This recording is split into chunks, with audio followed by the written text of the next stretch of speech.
From days of long ago, created by the cosmic legends of the universe.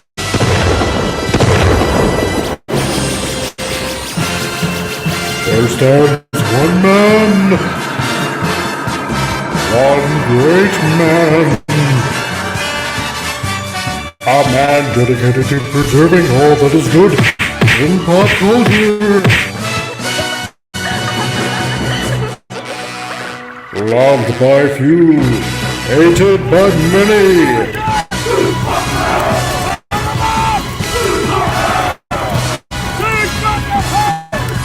Alone in his fortress of awesomeness, he battles fearlessly against the wolf, the evil, the unjust.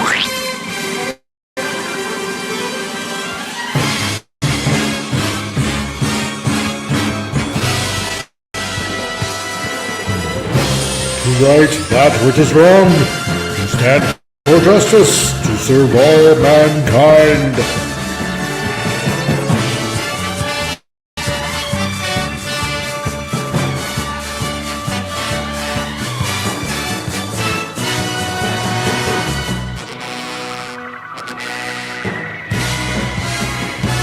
He is the one, the only, the Comic Relief Crusader!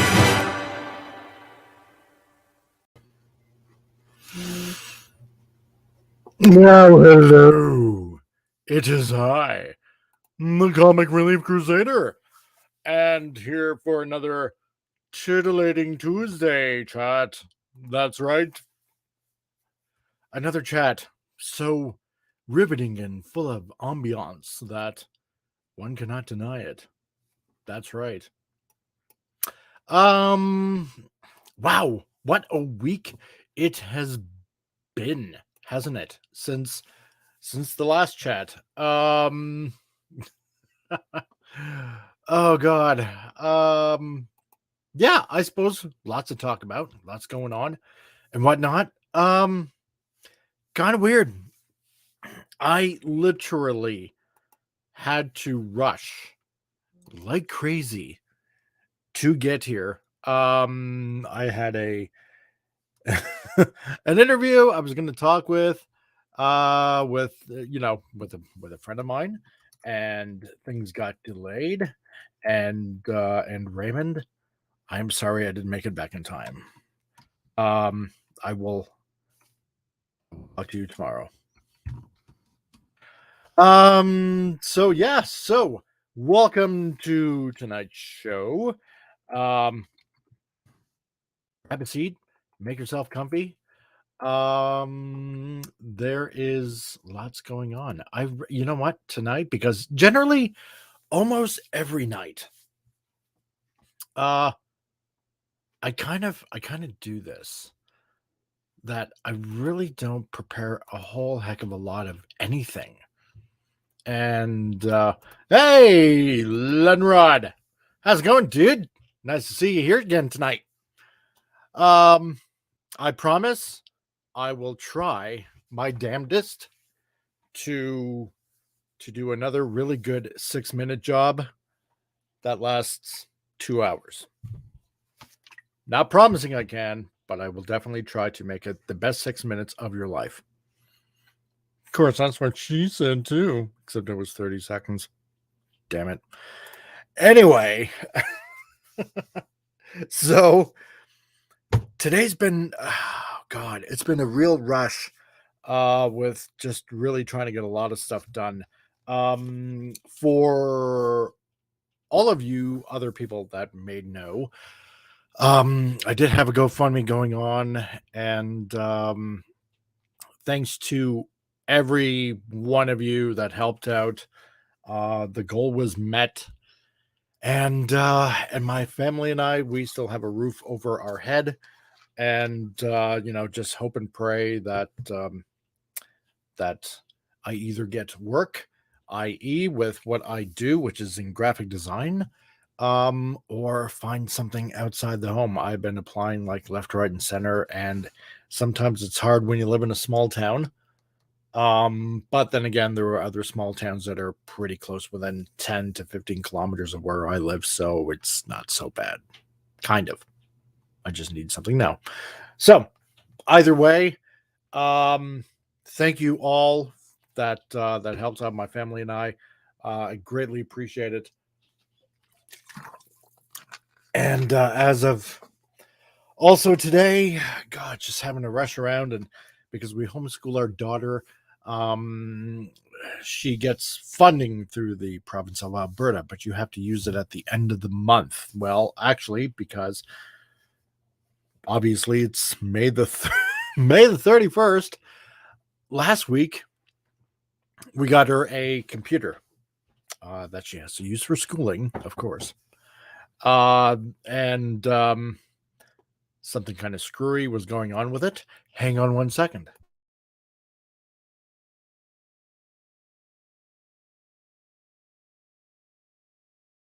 What? No, not that. Speak of the devil, my daughter's right here. The code. The code? Yeah, for sure. Oh, you mean for the Wi-Fi? Yeah. Say hello to everybody in YouTube land. No.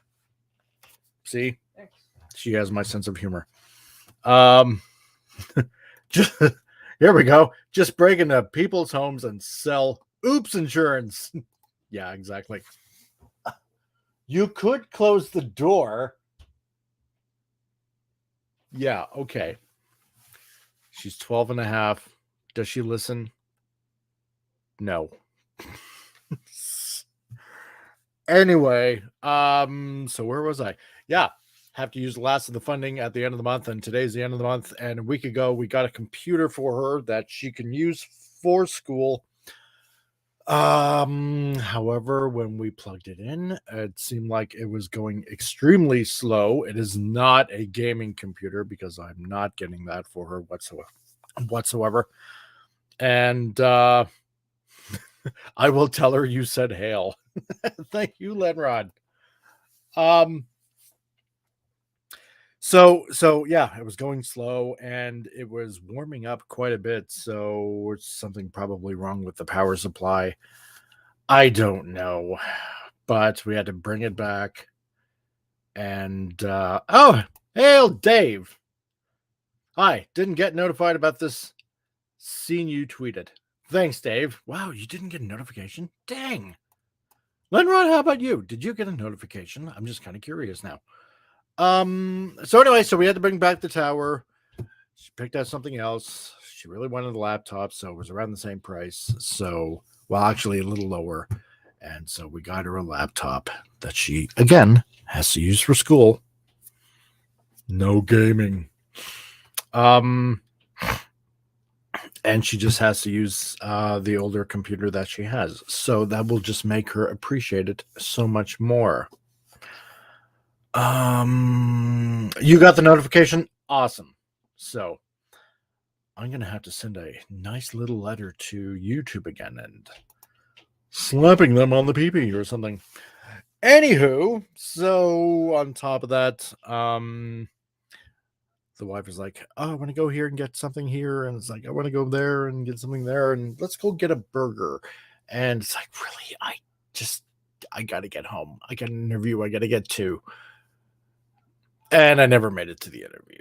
And so I had to explain to the person that I have to delay it for another day. And I hate doing that. It just drives me batty. But they're okay with it. So it worked out. So how's everybody's week been going on? What do we talk about tonight? Well, let's see. Things surely worked out with Amber, that's for sure. Didn't it? Oh boy. Johnny is vindicated. Yay. There's something interesting to talk about. No, you know what? Maybe not. Because oh god, 6 weeks of this? Seriously? I did kind of follow it.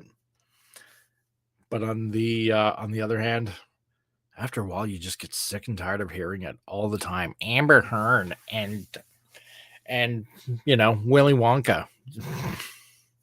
Yes, relax. I know it's not Willy Wonka. It's Johnny Depp. So, I'm glad that justice was served. I'm glad that all the evidence was properly looked at. And Johnny's sheets are a lot more cleaner. So, there you go. It would almost seem like, you know what? To me, Amber Heard, I know she's basically like a plank of wood when it comes to acting, but she seems like the kind of ex-girlfriend that shortly after this case, she would probably phone Johnny up and say, I'm really sorry for what happened. Can we get back together again? She probably would. It would not surprise me. Yeah, she seems like that kind of person. So, yes, Dave, he did win. He won. He won so gloriously.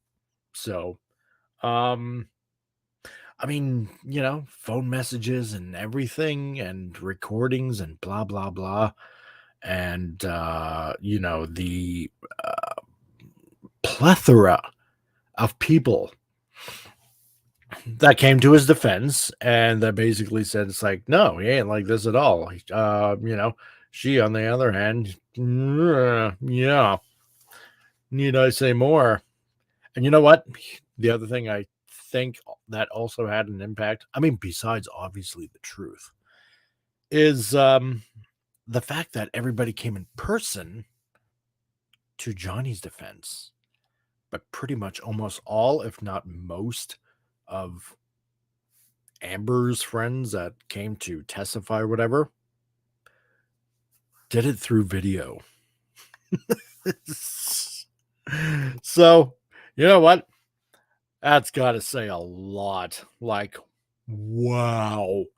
When your friends don't even come in person to like help you out. Oh boy. It's got to say a lot about somebody's character, isn't it? Boy. And I suppose the crap. The story going on everywhere about Obi-Wan and actress Moses Ingram. Now she's going on and on about she's sharing screenshots of the quote unquote abuse that she's received. It's like, oh my God. Well, yeah. I'm sorry. It's yeah. I just can't. I don't want to. I kind of want to really try to stay away from this really negative stuff. Oh, hey, Jill. Good to see you this evening. You checked out that trial almost instantly. Good for Depp. Yeah. You know what? Good for him. She couldn't pay him enough to show up. Yeah. It's because she doesn't earn a lot in the first place. You can't cash an IOU. So, they hold no monetary value, IOUs. So, you know what? She's probably going to end up as a cat. Yeah, as a Catwoman. No, because that would imply she would be still in the DC universe, cinematic universe, and that would she's still get roles. I'm talking about the crazy cat ladies. She's probably going to end up with something like that. So, really? Okay, YouTube. Don't like you still. It says 5 minutes and 2 watching. Dang, YouTube. Yes, crazy cat lady. That's what she will end up as. She will end up as some disheveled cat lady that that ends up basically yelling at kids just basically going by the house. She'll probably throw cats too as projectiles, and she'll still get in trouble. I can't guarantee she'll use the litter box though. So it that always happens. Hey, Shoki, how's it going, dude? YouTube always does that. You're damn right. God, I hate them. Well, I don't want to say I hate them because I'm using their platform, but I severely don't like them at times. Bastards. So, okay. Um yeah, Obi-Wan. Damn it. Can I say about this show? I'm not hating it, but I'm not all too thrilled about it. Okay? Um it's got some good points. It's got some bad points. Um I don't know. It's weird. Okay, first of all, for episode 1, okay? For episode 1, being 10 years later after episode 3, I can understand Obi-Wan's state of mind, okay? Being pretty disheveled, let's put it that way. Yes, I will try to use as many fancy words as possible. Being in a really bummed out kind of frame of mind, right? And I suppose even for a Jedi master such as him, um, you know, things can look rather bleak and stuff like that. It was okay for a beginner episode, an episode 1. It's just a few things. I'm sorry. It just kind of really rubs me the wrong way. Um, I think probably the most thing that really rubbed me the wrong way about episode 1 is the fact that this young Jedi comes about and and manages to find Obi-Wan, tracks him down basically. And I'm putting this very roughly. And Obi-Wan is like, "No, I'm sorry. And I'm paraphrasing here, obviously. No, I'm sorry. I can't help you. I can't. It's better you go the other way and bury your lightsaber in the middle of the desert and just go." Yes, that is my crappy Obi-Wan imitation. So don't ask for more. I might not be able to give, but there was this one. I don't want to say argument because it wasn't really an argument. It was, it is on a podcast. And again, check out the podcast. And now you made it awkward podcast, where 3 nerds get together and we chat out a bunch of stuff. We kind of had to talk about this. And one point that was made is that, you know what? Okay, if 2 Jedi basically got together, if Obi-Wan did take him in, that there would possibly be, a slight resonance in the Force where the both of them would be able to be detected, and where Obi-Wan has to, or is looking over Luke, that might put that in jeopardy. I can kind of see that argument, right? I do, honestly, I do. And you know what? It does, in a way, make sense. It does, but it obviously just rubs me the wrong way that a Jedi does not help a fellow Jedi. So, it's a little bit of conflict there. What do you do? Do you help your fellow Jedi, or, do you just say, like, hey, bugger off. I'm hiding over here. you know, um, so the other thing is, would Obi-Wan's force powers, for lack of a better description, would they be so weak that he wouldn't be able to sense the other Jedi? Because at the end of episode 3, near the end, Yoda's like, some work I have for you to do.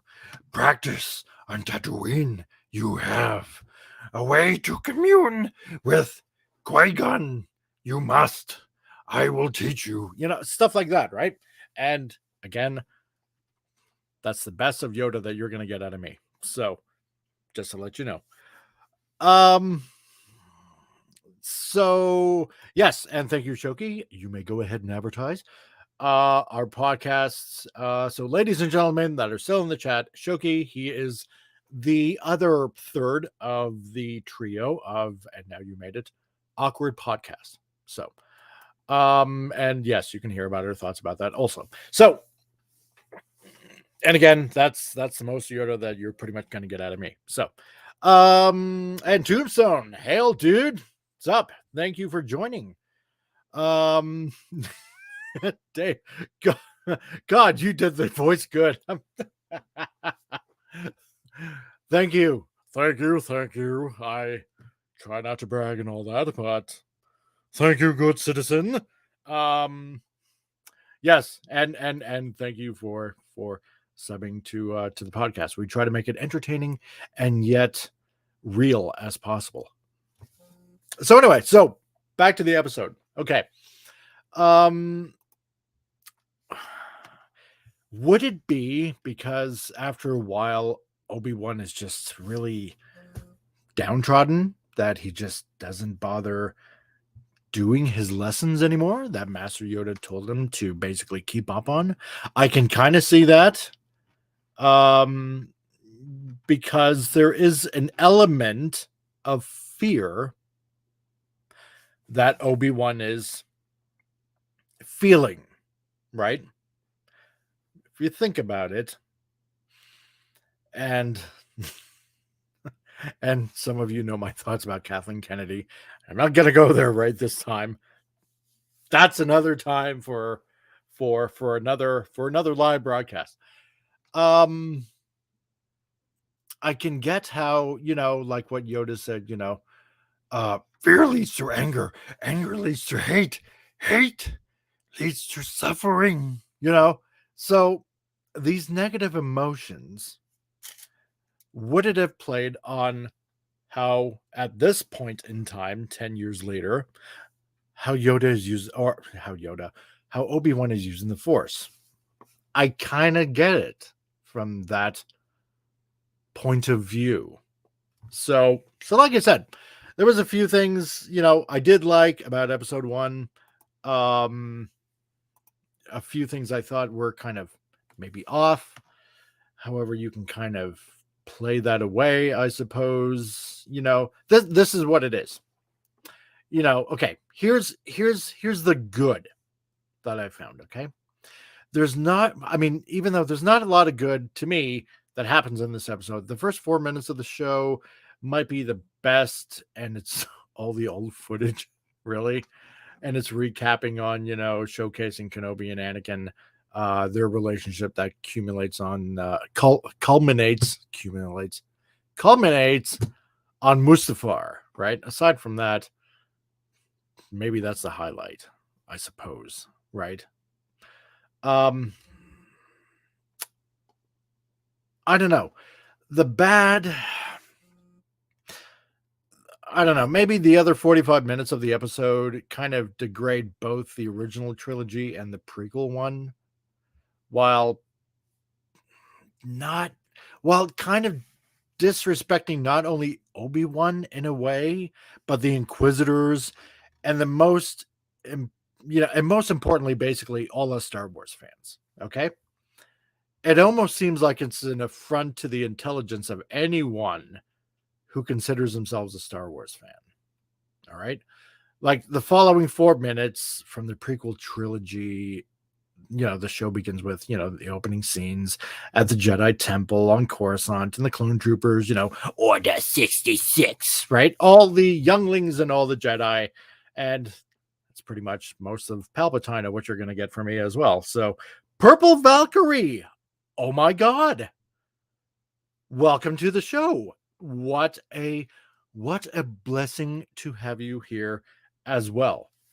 And, ladies and gentlemen, everyone's favorite redhead YouTuber, Purple Valkyrie, has entered the building. So, welcome to my live broadcast. So, anyway, where was I? Oh, yes. That's the only good Palpatine you're probably going to get from me. So, while all the clone troopers are doing their whole, Order 66 thing, from the clone troopers, and the lightsaber fight is somewhat entertaining. The way, I don't know, maybe just the way it ends is kind of an insult after the Jedi are gunned down. The Padawans rush over the one that was protecting them, rush over the Jedi's dead body. I don't know, and just have a brief mourning in the middle of an attack. Like, don't just run. Stop figuring out just run. But I don't know. Maybe that's just a small thing for me. So, and then it cuts to Tatooine and the Inquisitors are in town. Now, keep in mind, God, I hope most of you, and I'm pretty darn tootin' sure there, that most of you have watched Clone Wars and Rebels, okay? So I'm not going to essentially insult your intelligence, any one of you, because most of you guys are just fellow geeks and nerds like I am. And so you pretty much know what's going on. You have the saloon scene, and of course, oh God, Reva, with the only emotion that she seems to display constantly throughout episode 1 and 2. It's just, I am a pissed off black woman, and everybody better get out of my way, because if you don't, I'm going to slice off your hand. And especially if you're a white male like Uncle Owens, because I'm about to slice his head off if he don't give me my information. So that's the, and I'm not trying to insult the woman, okay? I'm not trying to be racist. It's that this is the feeling that I'm getting of her character, right? It's like, I got this Southern Harlem accent going on almost, and this attitude. Like, God, please stop. Act more professional. And Tombstone, yeah, the Inquisitor, exactly. Thank you. They do not feel intimidating whatsoever. It's like, I'm just talking to the crowd and all of you in this bar, I'm going to tell you a tale. You know what? It would have been more entertaining had the Grand Inquisitor, if he had like this old salty sea dog accent, maybe. Oi there, barkeep. Sit down and I'll tell you a tale. A mighty tale of the Jedi. And how they can't keep away from helping people. You see, back in the day, they'd go out helping people all across the galaxy. They're drawn to it. All you have to have is just patience and a will to want to be cutting down the Jedi in their prime. Or maybe some of them that escaped less than their prime. Stuff like that. That would have made it way more interesting, right? Salty Sea Dog Inquisitor. How about that? So, yes, I know he already had a voice, but I don't know, just make it a bit more entertaining. It just seemed, I don't want to say flat, it just seemed almost generic, maybe? Phantom Outsider, nice to see you here. Were the Inquisitors really intimidating? They were losers that Vader tortured the crap out of. Basically, they were cowardly bullies. You know what? That's kind of one way of putting it. Tombstone. Yeah, this sounds like a SpongeBob character. That's right, SpongeBob. I'm actually Mr. Krabs, and all I think about is money. It helps when you live and grow up in Atlantic Canada, in the Maritimes. You pick up a few things along the way. So, but yeah, they were channeling their inner Shakespeare. Verily, if you do not produce the Jedi, we shall then forth slaughter this town and purge every one of you until we find the Jedi. Stuff like that. I would have been almost maybe okay with that. So, but yes, they did have, okay, they did have somewhat a stoic personality. I kind of get that. But yeah, it's just the attitude, the air that Reva gives off, right? I am pissed off and everybody's going to know it. Like, okay, this is the only thing you got to go on? I don't know. Um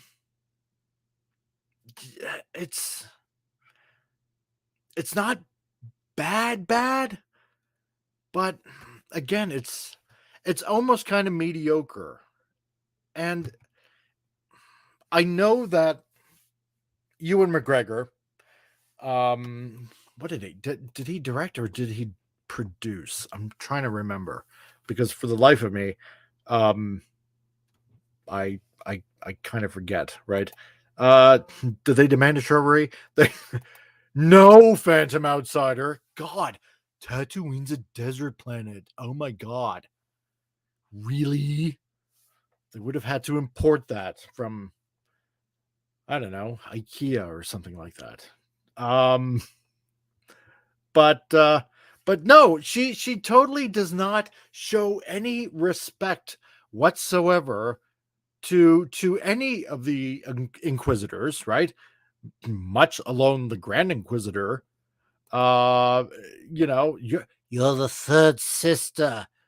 You will know your place, right? Oh God, heaven forbid the patriarchy tells me what to do.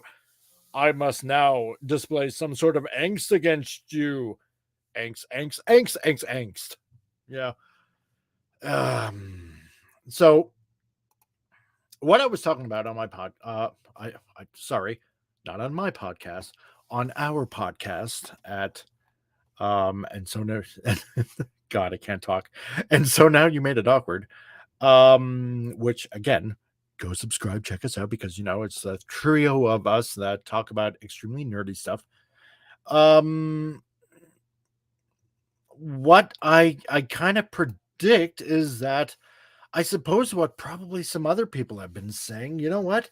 She's gonna be Obi-Wan's gonna be the secondary character. Reva's actually going to be, in one way or another, possibly, the one that's really the reason for keeping Luke safe away from Darth Vader knowing and stuff like that. However, if some of you people have seen the clip, and I don't know if you have, that came out about a month ago. Let me see if I can try to find it for you people because there will be obviously a fight between Obi-Wan and Vader. We all know it's going to happen anyway, right? So, I don't know. Here it is. So there is a fight. Anakin, Vader, and it is going to happen, and it looks like it's on Tatooine. So Vader's more than likely, and I'm only speculating, right? I'm only speculating that that Vader that there is going to be a fight, right? Um how's this going to work? I'm pretty sure he's going to be able to sense Luke. I don't know. This is so weird. Did I give a spoiler? Yeah, probably, but at least you guys know.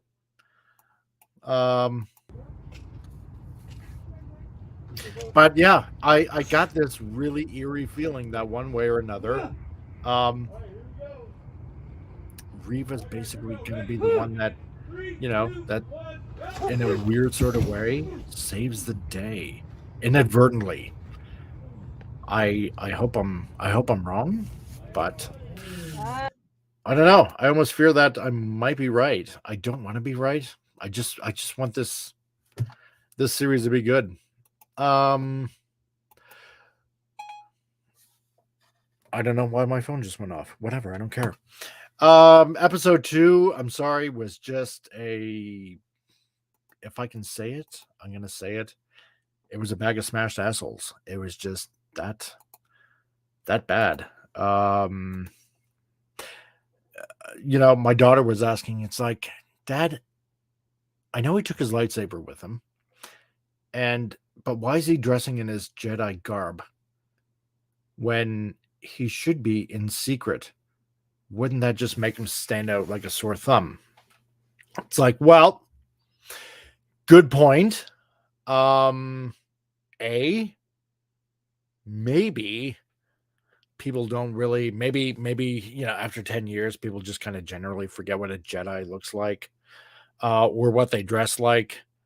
Uh, Kind of like nowadays, how some people have the attention span of a goldfish, which is about 3 seconds long.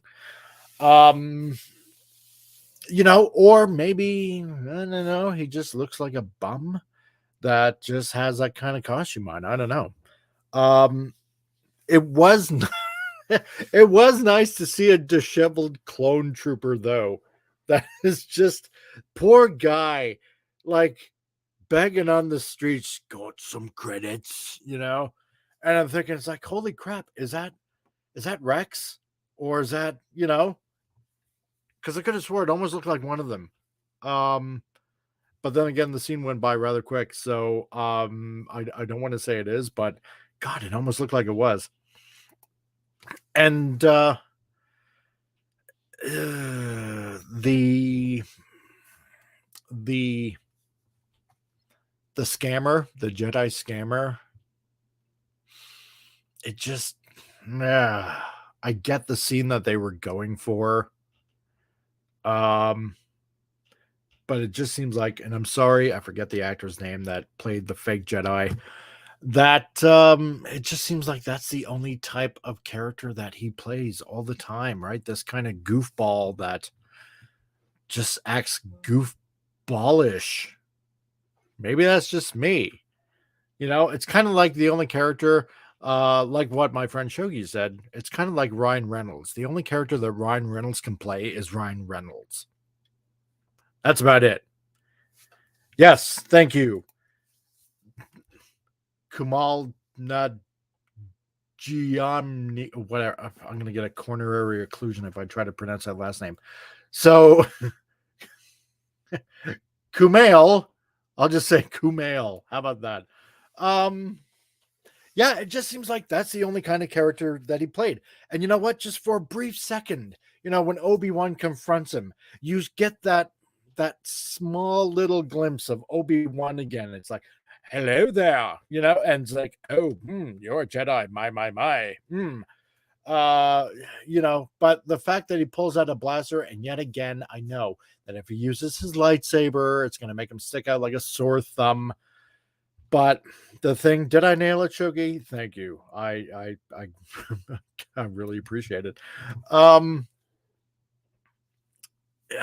It's, I mean, yes, Tombstone, it's very obvious that he's a scammer, but it just, I don't know, make it a bit more convincing, right?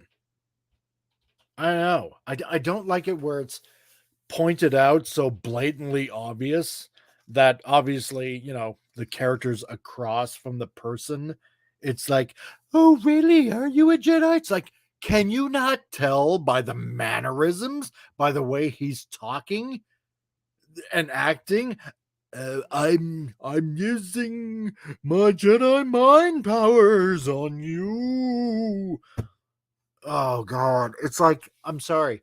Either the mother and the son are like just totally and utterly, I don't know, let's say a quart low on a gallon. Like, don't make it so bluntly obvious that he is. Um yeah, Phantom Outsider. The reevaluate clown said that there aren't any black characters in Star Wars in an interview. Yeah, right? Who's gonna tell that to Lando and Finn in Disney Star Wars? Like, really? Hmm. I don't know. Gee, could it be possible that she absolutely 100% did not watch any of the movies? I could be wrong, but probably not. I don't think so. No, she could have. She must have watched all the movies. Come on. But no, I thought that was rather ridiculous. I thought that, that Kumail uh just played a very one-dimensional kind of character, and he kind of played it somewhat badly. Just like I don't know. It's like the actor or the character probably belonged in a movie of Sharknado or something like that, right? Just really bad acting. Um so I mean, so there was that, and the fact that Obi-Wan pulls a gun on him. It's just, again, I know Obi-Wan is in hiding. He's trying to make less of a, quote unquote impact on the fact that he's there. But it's just so uncivilized, Sorry. I get it, but a Jedi is supposed to be a bit more resourceful. I get it, but I don't get it. It's, you guys know what I mean anyway, I'm sure. Because obviously, you guys are not ignorant. So, yeah, Reva, spell check my enemy strikes again. Yeah. I think you probably need to add maybe a few more rees. So, I could be wrong. The real issue is the lack of British accents for a bad guy. Yes, exactly. Thank you, Shoki. That's right, right? Where where's all the British accents? And another thing, right, that a lot of people have been saying, oh, there's not very many aliens going on, right? There's just a lot of people, a lot of humans. Is Star Wars racist in that attribute? I don't know. I'm sure the actress can maybe say something. So, yeah, so a lot of things going on in the whole world of Star Wars. I mean, and we all touched up on this last week. Lucasfilm essentially saying, if you don't like this show, well, then hey, you're racist. Wow, you guys are a bunch of idiots. But apparently, Moses Ingram, apparently she's been sharing a bunch of screenshots of the quote unquote abuse she's been receiving. I believe on Instagram. Um, if I can share this briefly, let's. Jeez, I just can't. It's just so silly, so stupid. Let's point it out here. Okay. Apparently she's been getting messages like, your days are numbered. Okay. That could mean anything. It could mean your days for acting, your days for playing this character. I don't think that somebody is outrightly, especially in this day of electronics where everything can be traced, that somebody's going to mean this in a, I'm going to take a knife and repeatedly do naughty things. I'm only saying it this way because, who knows? YouTube might flag me. In that sense of the word. Let's see. Then another one here that she says she got, right? Don't even think, just don't even think of what you're doing to it. You are not the first meep in Star Wars, fool. Well, technically, that's correct. Although I wouldn't exactly put it that way. What was another one? if I don't kill the blank and he still ain't blank with the blank, okay,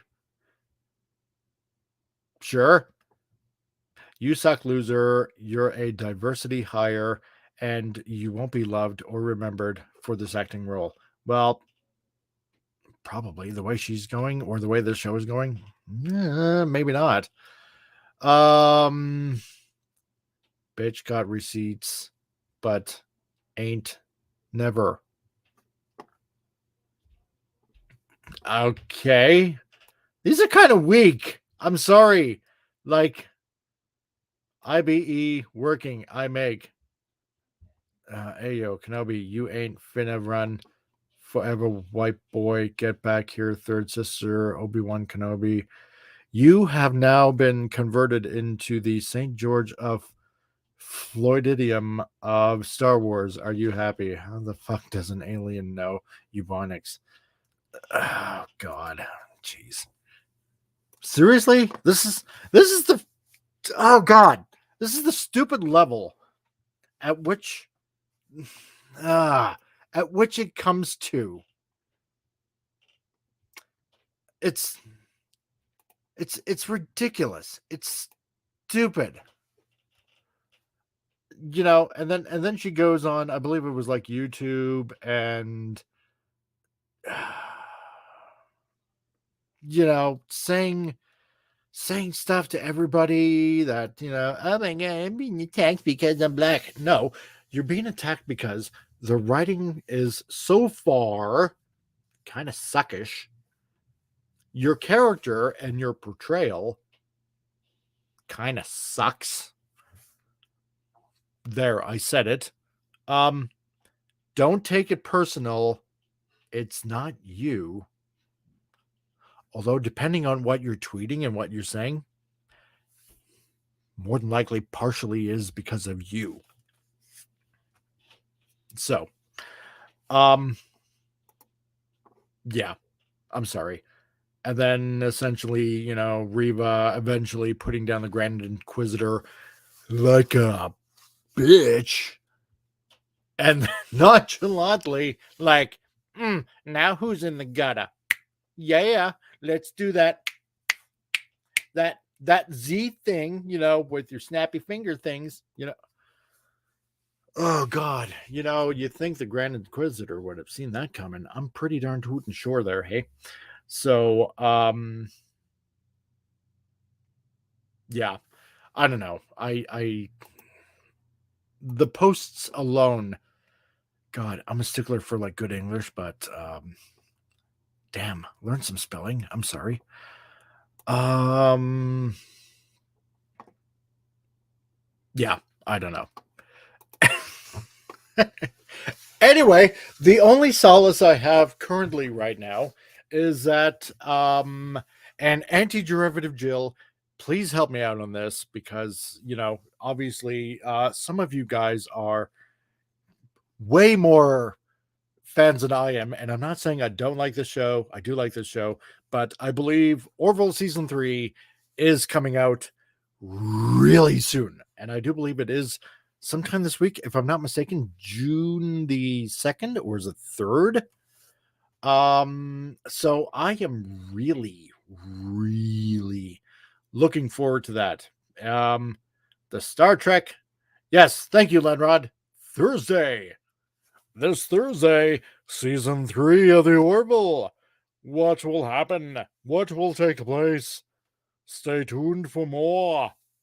And that's pretty much the most of how you're going to get out of me for that. So yeah, I'm really, really looking forward to Orville. This show is more Star Trek than current Star Trek at the moment. My God, this has all the elements of really fun, good TV. You know, on occasion, on the podcast, with Shoki, and He can back it up in the chat, so ask him. Usually we, when we talk about, how our weeks went and whatnot, we usually go over about, say, if we watched a movie or we watched a TV show. And most of the time, I'm just talking about a lot of old shows that I watch that I just go ahead and watch. And what we talked about, or at least what I talked about on the podcast, for example, just been watching a lot of old shows like The Jeffersons and Different Strokes. And I've been watching some old Magnum PI. Because again, there's just not a lot of good stuff to watch. Jack Lumen. Hey, dude. Nice to see you here tonight. Great to have you. I'm glad that you showed up. So yeah, I'm really, really, really looking forward to watching the Orville. It's a fun show. Like I said, it's like what a lot of people said, it's more Star Trek than Star Trek currently right now, and I'm really having fun. I'm liking the whole dynamic of all the plot that goes on, whether it's with the followers of, oh God, I was gonna say Avis, but I was almost gonna say Budget. So just because comic relief, right? And Isaac's, I was gonna say people, but they're not really people, are they? They're androids. So so you have that whole entire plot line. It's fun. It's really fun. I'm I I I can confirm nothing. You damn well better. So, or else I will bitch you out on Sunday's show. No, I won't. Who am I kidding? I'm Canadian. I'm too polite. Yeah, so I'm really looking forward to that. I really will enjoy that very much. And you know what? Like I said earlier, I didn't really prepare a lot of stuff because I got home a little late and I had to rush, scarf something down for dinner very fast, and essentially hop on here. So let's see what else has been going on. What was it? Lord of the Rings. They there's a rumor claiming to reveal the plot about the first episode. There's details about that coming out apparently. What was it? I think, what was it? Gotham Knights creator, the director. What was it? Something about Batgirl, and how they were giving her some sort of ableist label, but then had to retract it because apparently a lot of disabled people were really getting upset the fact that she's not really ableist. I don't know, it was kind of funny. Let's see. I'd heard that Bandai Namco, I really honestly can't talk, apparently releases the first 10 minutes of the upcoming Mobile Suit Gundam. So I know Brandon's not here, but I'm sure he probably caught that. Brandon, the anime guy. Let's see. What else? Ableist is enough for me to tune out. Damn right. So, oh, yes. Okay. This is rather really fun. Okay. Last week, if some of you caught it, I put out the video about Marvel and what they're going to do with Namor. Okay? How many of you caught the video?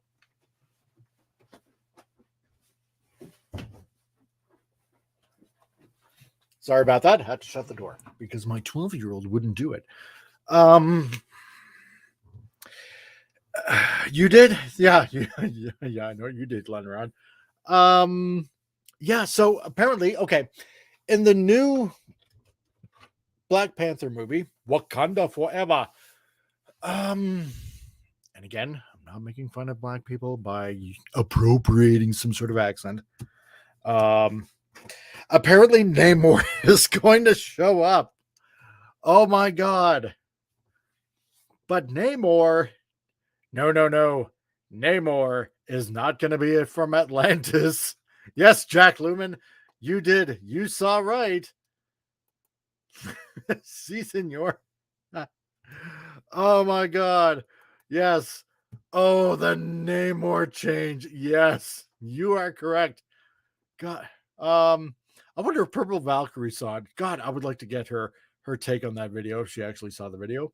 Purple, if you're still here, oh my god. Did you have a good laugh at that video if you saw it? Or any derivative Jill or whatever. Yeah, Phantom Outsider. What? Latino Namor Mackenzie? Is this the brothers Bob and Duck? Gonna cameo? Yeah, that's right, eh? They're gonna oh my god, no, I can't. If anything, they're from Ontario. Okay. Get it right. It has to be somebody from Newfoundland because they're the only mariners of the sea up here. Okay, you know what?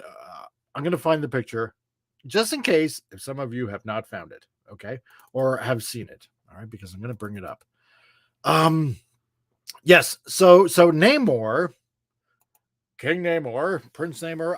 Here's the good question: are they going to introduce him as Prince Namor, or or Imperious Rex? King Namor of Atlantis. But it's not going to be Atlantis.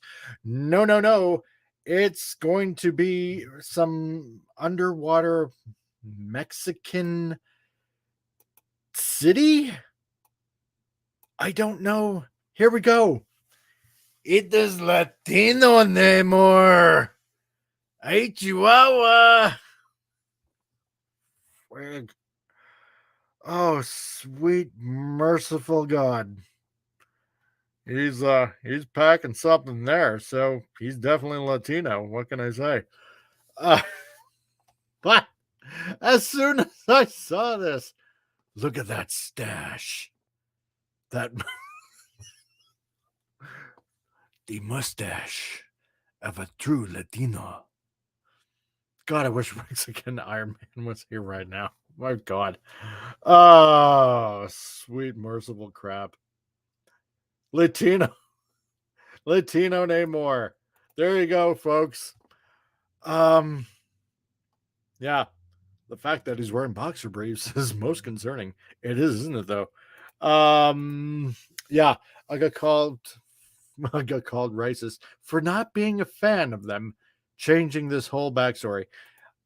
Did you really? Honestly, did you really? Because you know what? On my video, there was like one guy that commented. And again, I'm not picking on people that are commenting on my videos. I'm really truly am not, right?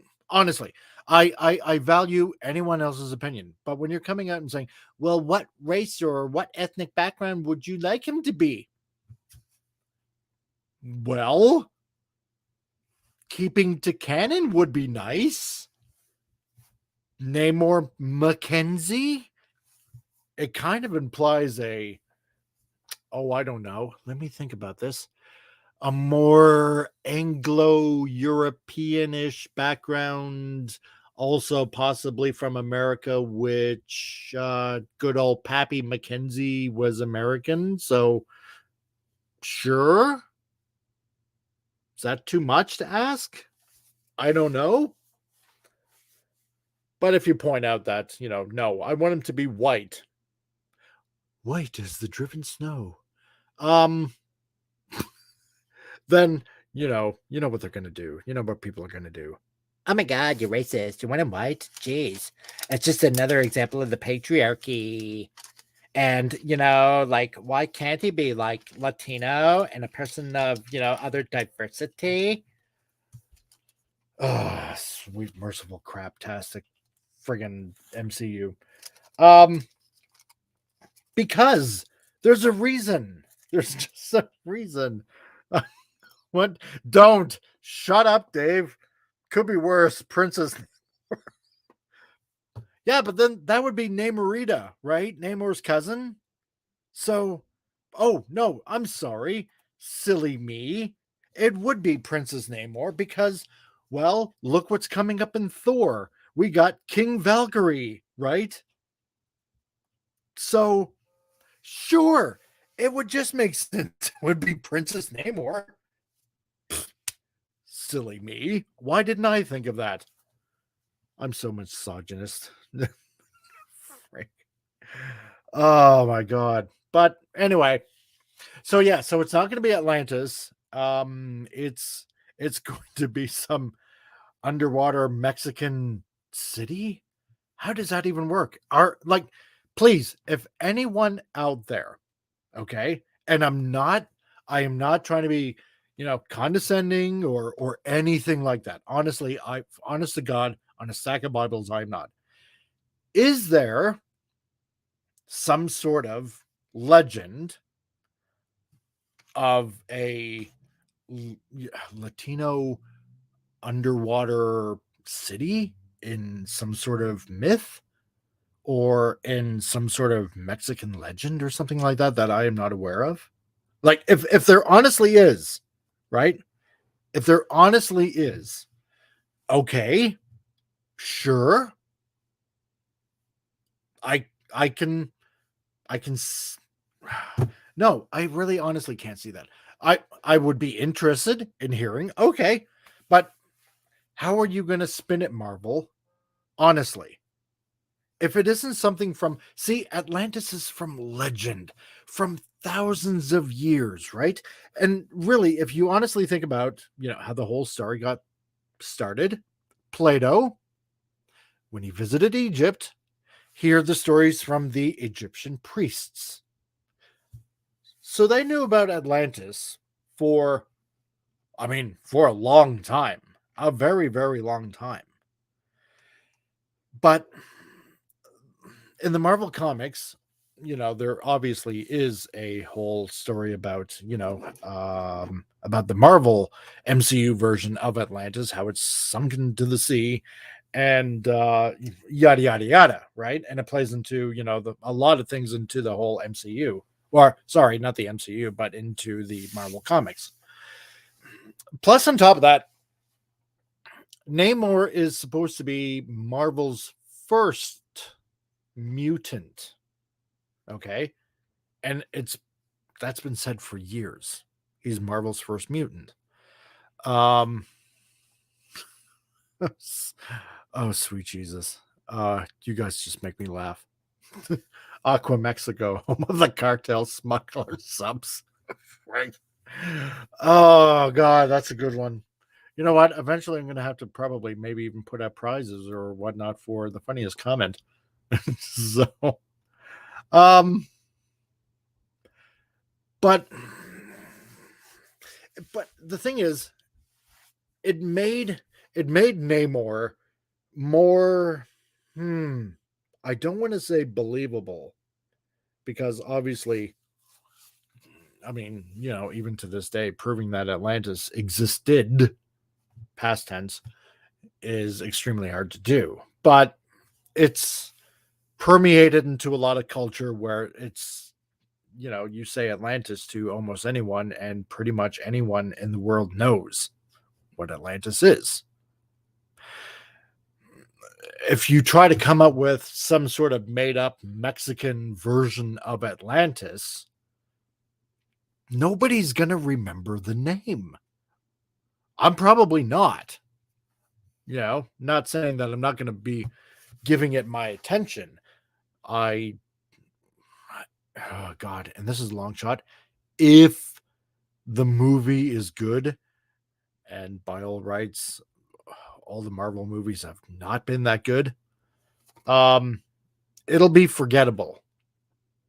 And so I'm not going to remember where, I don't know, Mexican Namor, he came from whatever that place was called. Nobody's going to remember. Atlantis, yeah, you're going to remember it. Some other place, no.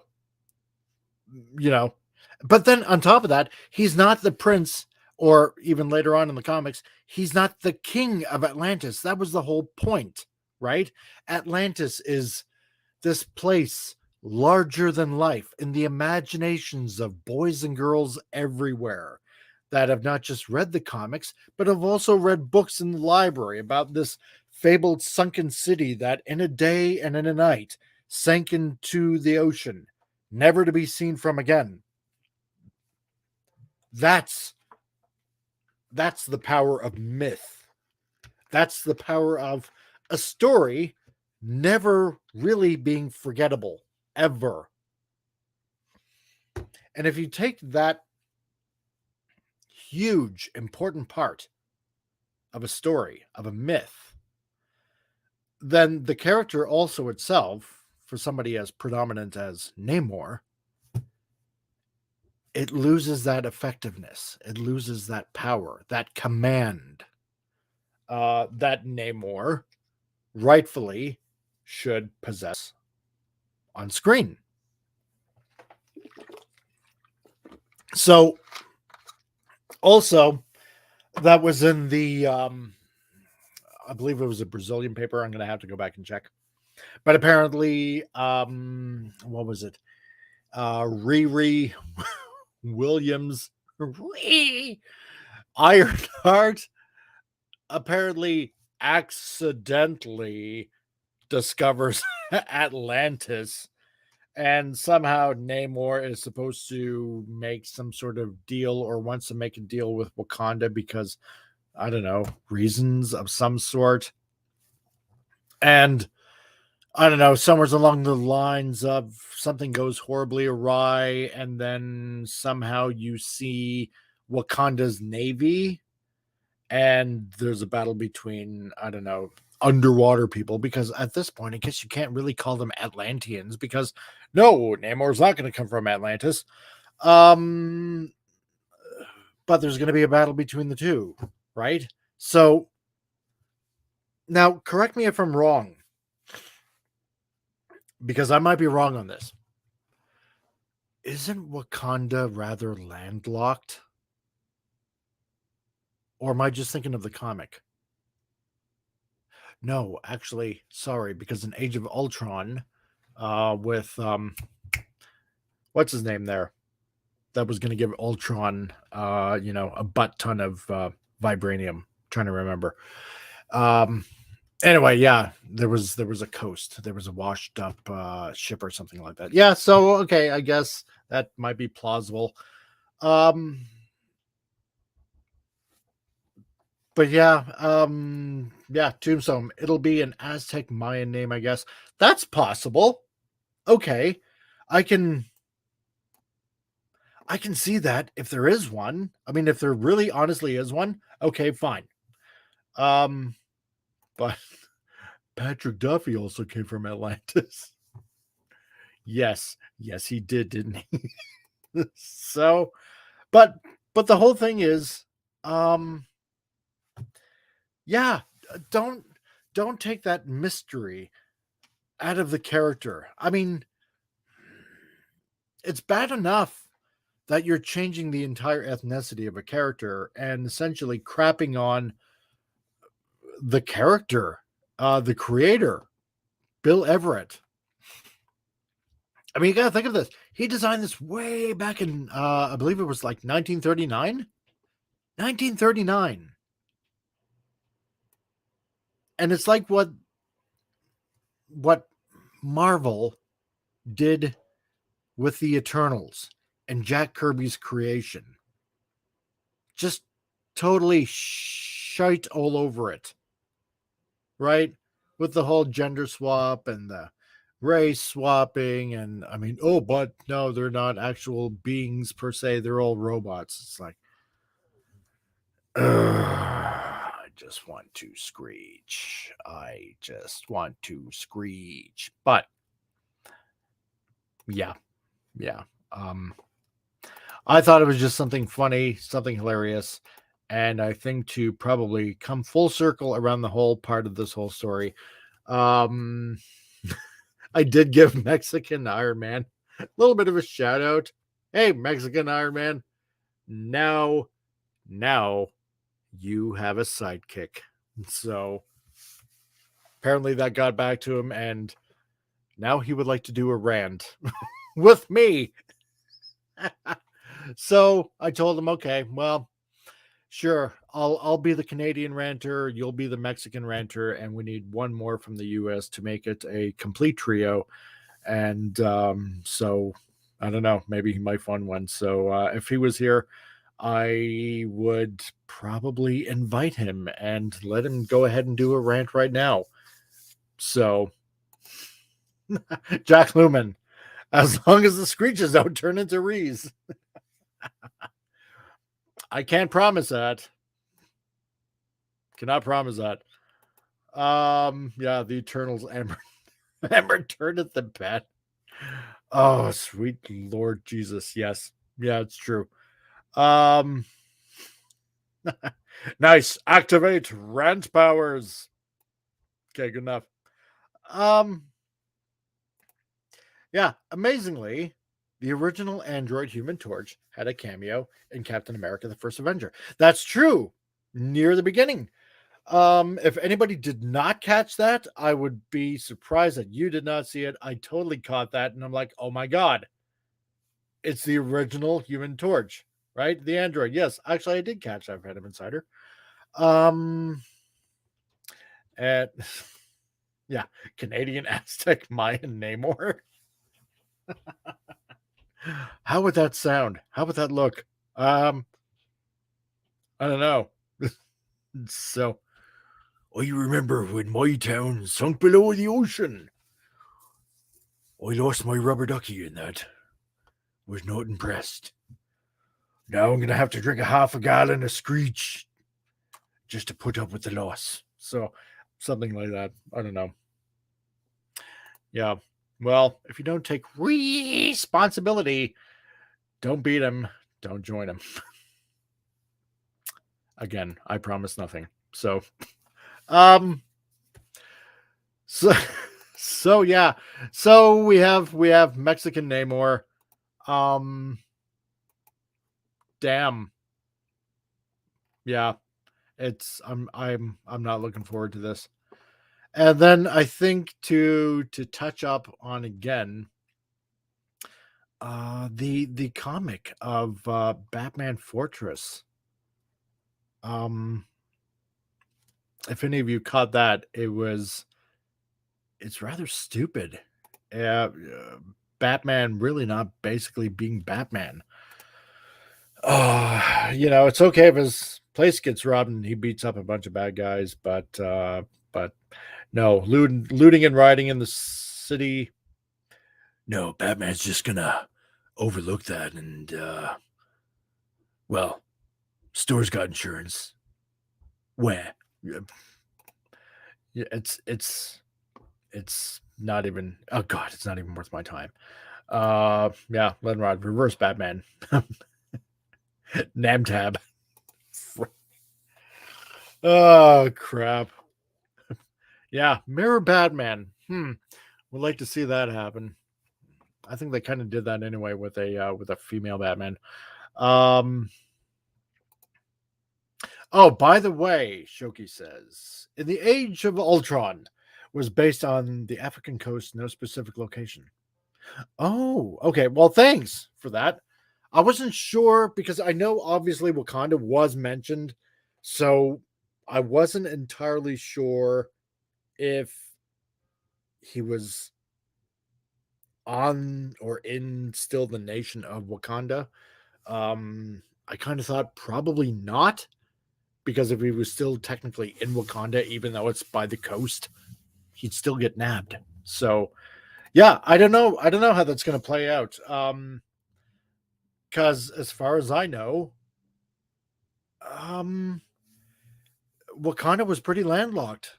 And if I'm not mistaken, Wakanda is somewhere in Central Africa. So again, I don't know. I don't know how they're gonna play that out. Maybe they'll come through some underground tunnel and all the not Atlanteans will pop out of a lake or something like that. Who knows? It'll probably maybe be something ridiculous like that. And they'll probably bring a sea monster or two with them I don't know, like Gyarados or maybe some Pokemon or something like that. That was the other thing. Their excuse, their excuse was, well, we don't want anybody to get confused with Aquaman. Dude, how can you mistake Namor? Okay, Namor, Mexican Kraken. Yeah. I'm sorry, I'm going to have to spit some hot sauce in your eye. Yeah. Um, how can you mistake a biker looking dude like Aquaman from the DC from the DCE from the DC cinematic universe with Namor that looks like, with his haircut, looks like, you know, a combed slick haired um you know 60s 50s 60s greaseball biker guy, right? You have Aquaman that looks like he just got back from Sturgeon Falls, right? You know, the bike rally in Sturgeon. Okay. Obviously, you guys are not, you know, ignoramuses. Obviously, of course, you know what I'm talking about. And then you got Namor, which is, you know, the hair slicked, greased back biker from the 50s, the 50s, 60s. How could you possibly, Sturgis? Thank you, Lenrod. How could you possibly confuse those two looks? I'm sorry.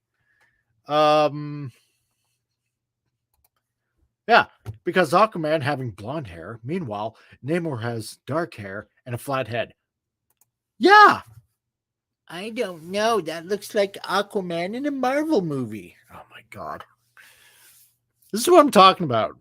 Like what I talked about like last week, I think even the week before. There Thank you, not forgetting Namor's winged feet. Thank you, Tombstone, also. Does Hollywood no, I'm sorry. This isn't even a rhetorical question at this point. Hollywood thinks you're a bunch of morons and need to have this explained out. So that's why we need to change everything. Because, oh, yeah, Namor looks entirely like Aquaman. Oh, sweet Jesus. Anywho, I'm and yes, and the pointy ears and the wing feet. Yeah. So I can see how they'd be totally confused. So totally. It would be like I'm seeing double. So silly me. I'm probably gonna need maybe new prescription glasses or something like that. Yeah, I don't know.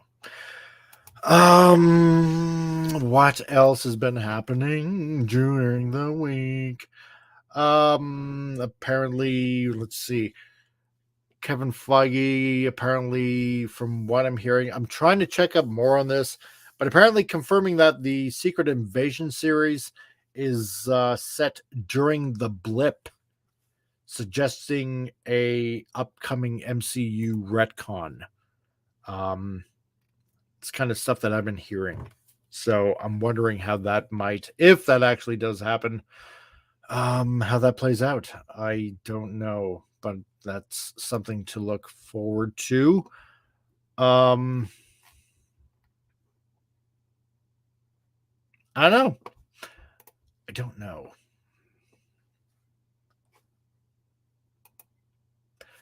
That's right. Also, Namor's Atlantean people are blue. Kind of sticks out like a sore thumb. Yeah, really doubt Mexican Aztec Namor will have wearing feet, maybe Crocs. Frick. Oh crap. Give him a name tag, Namor. Uh, uh, yeah. Hi, I'm Namor, and I'm sorry I got wings on my feet and pointy ears like Spock. Oh my god! You know what? If they do a Spock ripoff,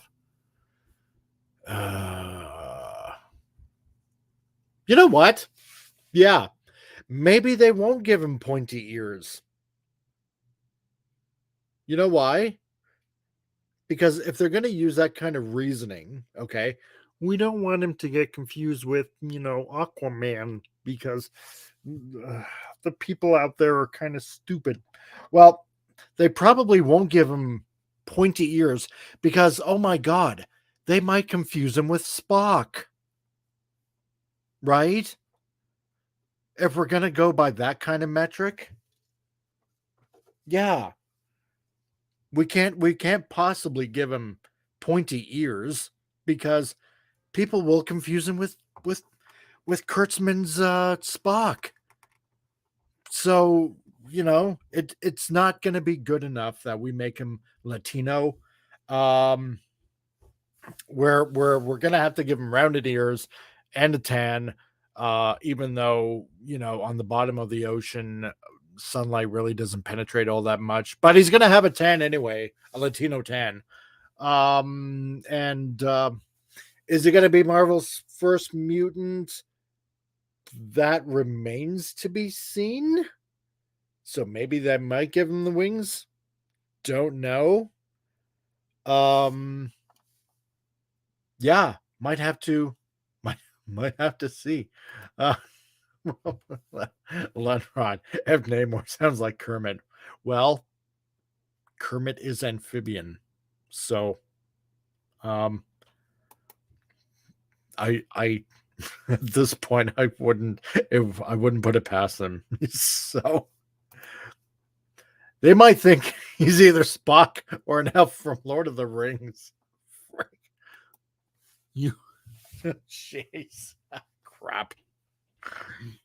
You have my sword, Imperious Rex. So, some days listen, talk about rainbows. So anyway, yeah, I don't want to get a strike against me about using copywritten songs. And Shoki. So Wakanda is near Kenya and their MCU, northeastish Africa. Ah, and Claw was based in South Africa near Johannesburg. So they could move wherever they want. Oh, crap. Yes.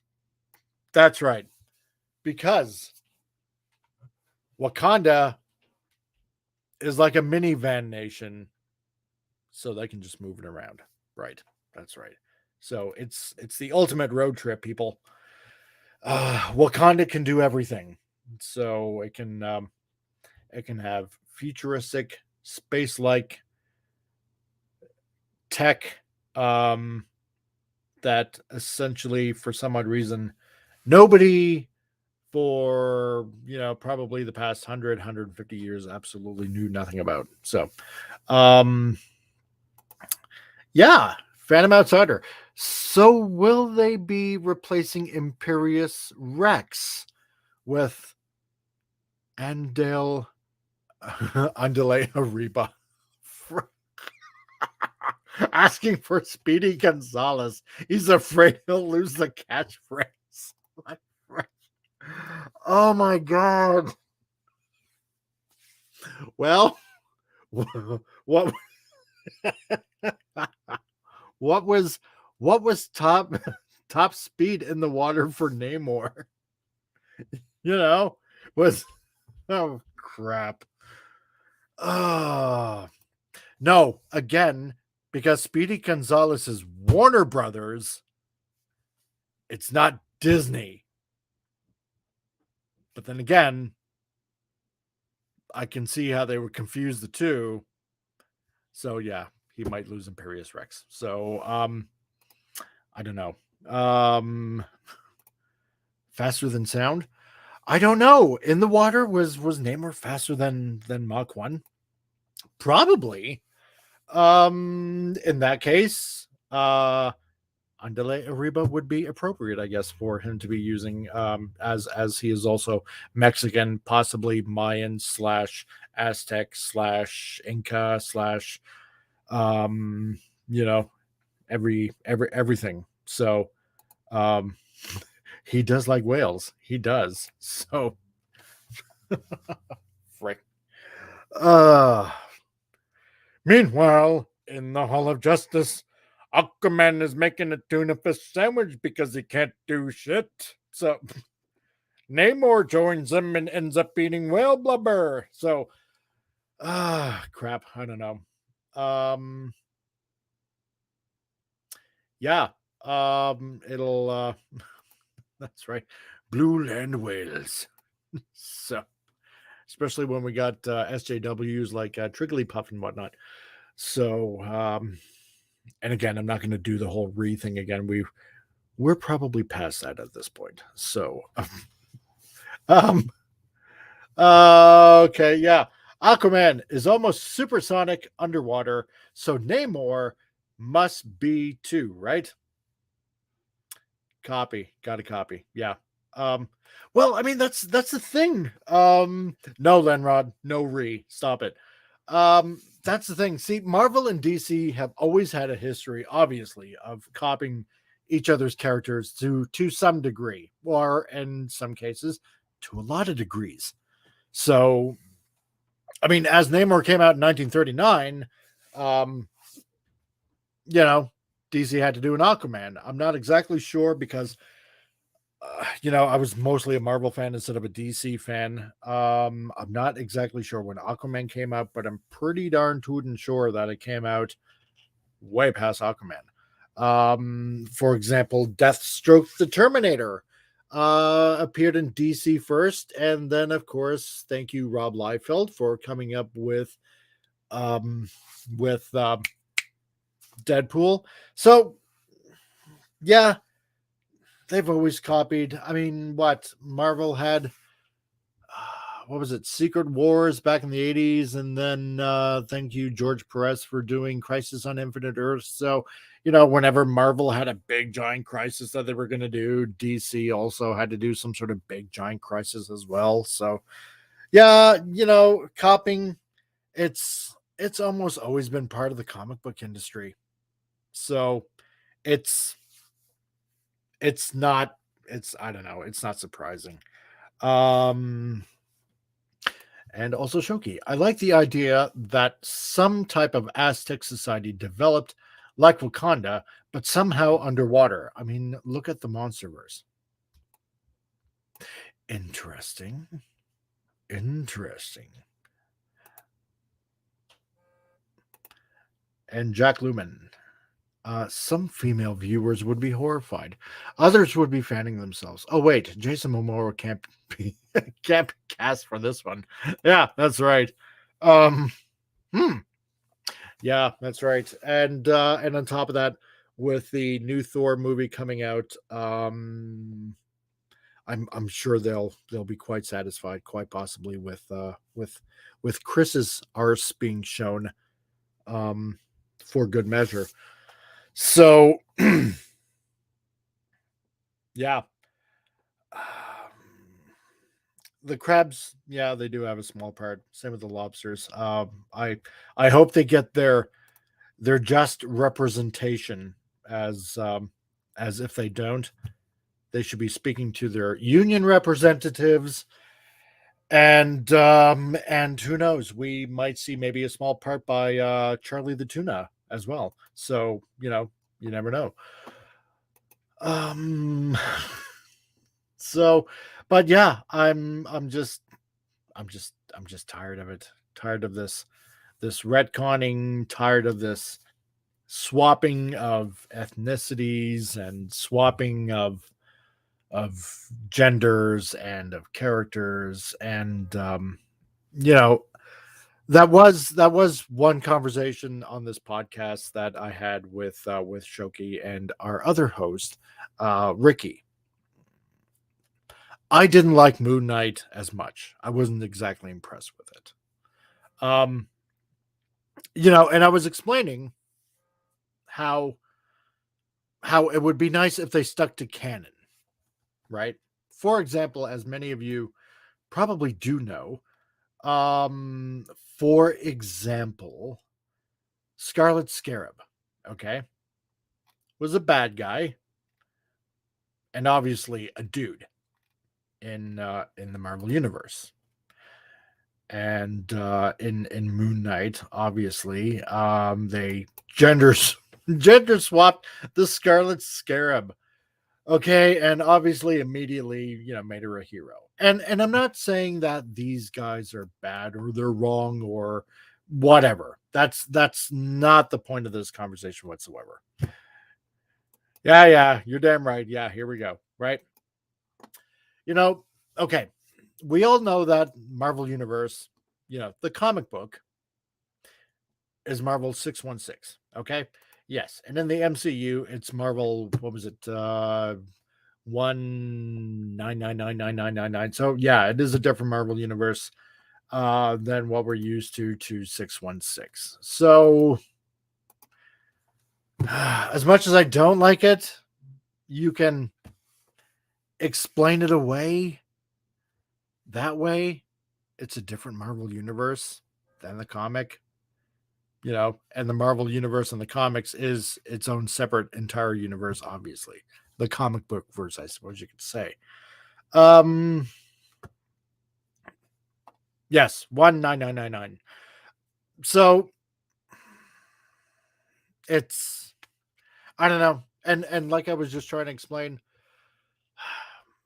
it's nice that when you've invested so many years reading, that you would just like to see them on screen, how they were written in the comics, how they look in the comics. So meh. That's all I got. Just meh. And it's, I'm sorry, it seems like when Stan Lee passed away, almost 4 years ago, believe it or not.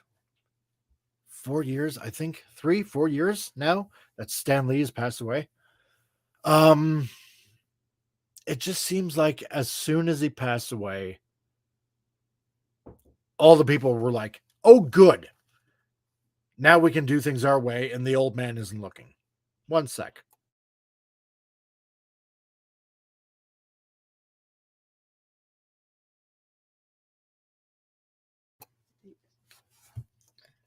Sweet. And my daughter's back again. Stop. And you were told, hail, daughter of Comic Relief Crusader. You can't even say your own name, right? I know, but you got to shout out regardless. So, Here, look. Ooh, nice. I dug them up. Everybody, this is my daughter. So, daughter, this is everybody. I can't. She's showing off a bunch of gemstones that she got with her homeschooling money. So, anyway. And don't forget to close the door, thank you. No. I will beat you senseless by tickling you to death. Yes, rocks. That's right. She's Cosmic Lass. There you go. Now we got a name for her. Okay. Anyway, it just seems like, 4 years, Shoki. Thank you. It just seems like that after when Stan the Man Lee passed away, it just seemed to me. Now, this is just my own personal thoughts on the matter. Your thoughts may vary. That it just seemed like the quote unquote old man was out of the way. We can do with this whole universe the way we want to, and really honestly screw the creators. Now, you know what? I could be very, very wrong, but a part of me is saying, you know what? You probably might be right. I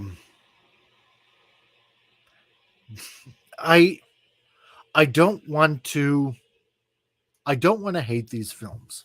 I really honestly don't. Because over the years, since I was a kid, since my dad bought me my first Spider-Man comic in a diner when he brought me to work one day on a Saturday. And for lunch, we went to a diner and he bought me a Marvel comic that seemed to, it looked like it sat on the spinner rack for years. And I remember the story, and I'd love to find this comic again. And this was like, early 80s. When I was into Archie digests and yeah, and Marvel comics and stuff like that. With all the years that you invest enjoying a story, I don't care if it's in like a movie series, I don't care if it's a TV series, if it's in comics, or if it's just books, like like a series of books, say like I don't know, Game of Thrones or Lord of the Rings or something like that. When you've invested enough time and energy over these characters that you've enjoyed so much, and then when you finally hear, it's like, oh, they're bringing them to the big screen. Finally, I get to see the characters that I've been reading about represented faithfully, hopefully, on screen. And you don't really get that. It feels like you've been cheated on, seriously. Now, maybe I take it a bit too serious. I mean, hey, you could accuse me of that. And fair enough, to a certain degree, you're right, you know, but it's a big part of one's childhood because it gives you that imagination to think a little differently than, say, I don't know, the average person out there. To it helps you become way more creative and maybe even a little bit more lively. Um,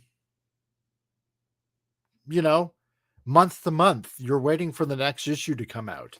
You know, is there going to be a good guy guest starring? Who's going to be the bad guy?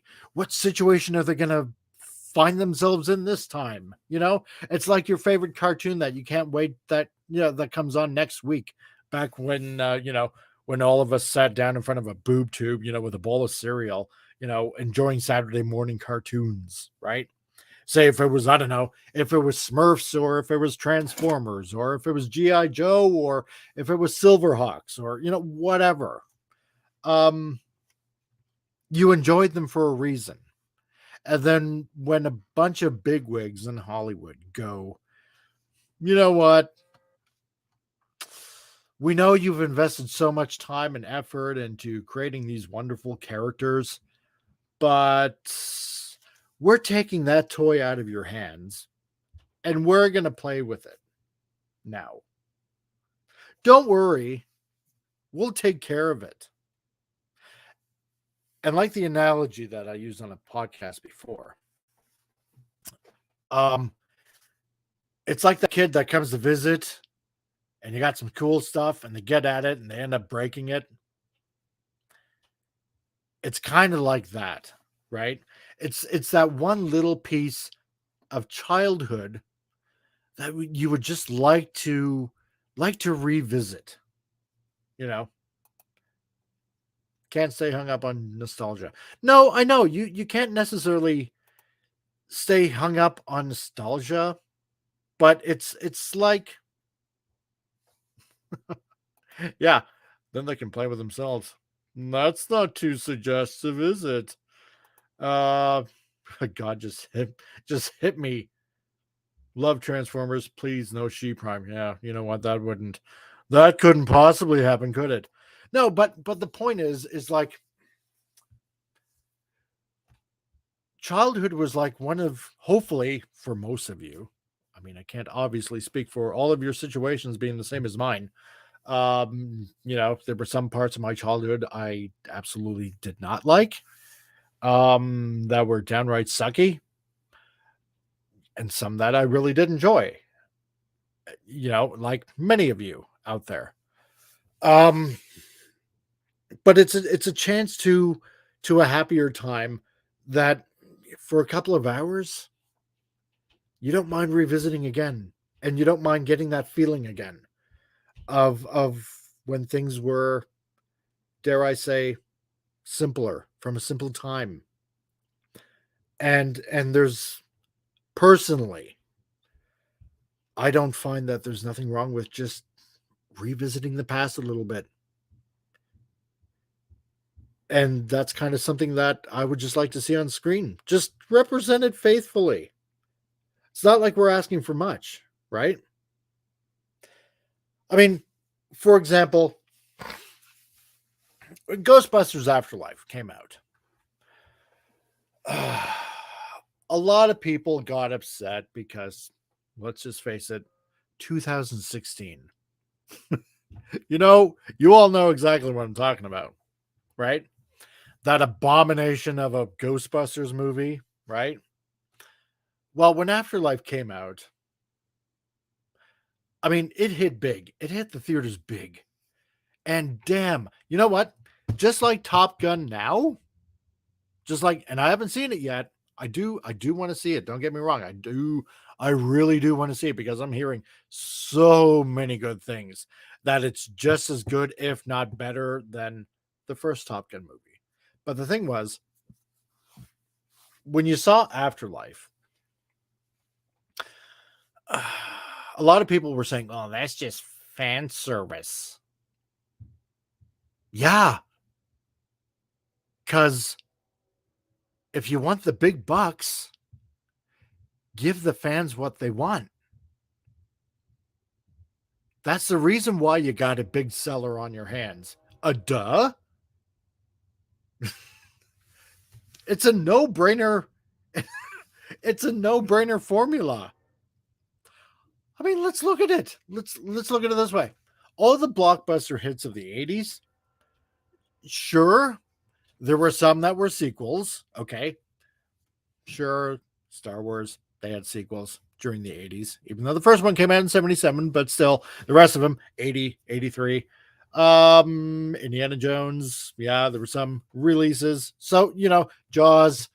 Let's see. Predator 2, was that late 80s? Because I know obviously the first one was obviously in the 80s. So you did have a certain degree of fan service because the formula worked with the first one to some degree. You could repeat it with a second or third one, depending on the writing, of course, right? But the point is that you had Hollywood knew what made money. And the old saying was, give the fans what they want. They'll eat it up. Well, we did. Because that's what made these movies memorable. That's what made these movies great in the first place. But now they're bitching about it. Oh, it's fan service. This is just pure fan service. Sonic 2 came out. I watched it. First one was pretty good. I didn't mind it whatsoever. Second one, not bad. It was good. Fan service. Yes, there's nothing wrong with fan service. Absolutely not. And to another degree, to a lesser degree, there's nothing really wrong with gatekeeping also. You could say. Sure, yeah, there's, I guess, some bad gatekeeping that can prevent maybe a good new idea improving on something so it doesn't stay stagnant. That can happen. No, we don't want this idea, blah blah blah. In this TV genre or movie genre or whatever. And sometimes fresh ideas that can really revive a series, depending on what, can be lost forever. On the other hand, it can really ruin a franchise, which is kind of what we're seeing with a lot of franchises out there. So that's pretty much what I can come up with. Um, I don't mind fan service. I want to go to something that's gonna tickle the synapses. I do want those simple little pleasures. I do want that story that I enjoyed as a kid to be faithfully represented on screen. that just lets me get lost for a couple of hours, to enjoy something again that touches on my childhood, you know. And a lot of you fans are like that. Uh, that have, I don't know, read a comic book and then got all excited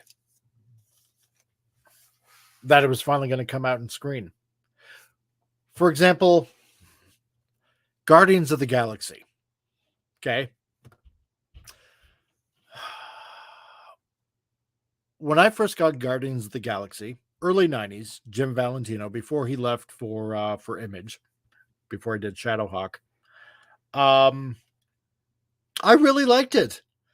You know, sure, Valentino's art style wasn't like, say, McFarlane's or Jim Lee's or John Byron or whatever. It had a very, how should I put it? Almost kind of like a newspaper funnies kind of comic look to it in a way. It wasn't bad because I did like it.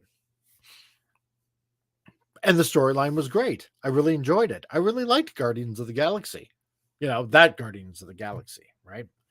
And then it made me appreciate, because they would do time jumping back and forth, between between the now Marvel universe and 1,000 years where they were in the future. That caused the quote unquote Marvel now version of Guardians of the Galaxy, with Star-Lord and Drax and Gamora and stuff like that, and Rocket and Groot and blah blah blah. And so I did end up enjoying that. Now when the movie came out, I'm like, oh my god. At first, before I knew who was going to be in it, I thought, how are they going to get Jim Valentino's Guardians of the Galaxy? But no, it ended up, being obviously Star-Lord and stuff like that. Now, what was done, the MCU version, there were a few tad little changes here and there. Now, if you know the comics at all, God, you know what? And even if Klobby was here, he'd probably also point it out as well. But obviously Drax was not the Drax of the Marvel comic. He was, from another planet and lost his wife and kid, and that kind of touched up on the comic. So you know what? That worked. Worked perfectly fine. So I didn't mind those kind of fresh new changes. Because to me, essentially, it was pretty much almost just like the comic, right? Sure, Star-Lord wasn't exactly a goof in the comic, he really kicked ass in the comic, but we got the Chris Pratt version, which was a goof, but it worked, right? That's an example of good writing and good variations that can work into one's trying to think of the word, having a brain fart, but that can work to one's advantage. Love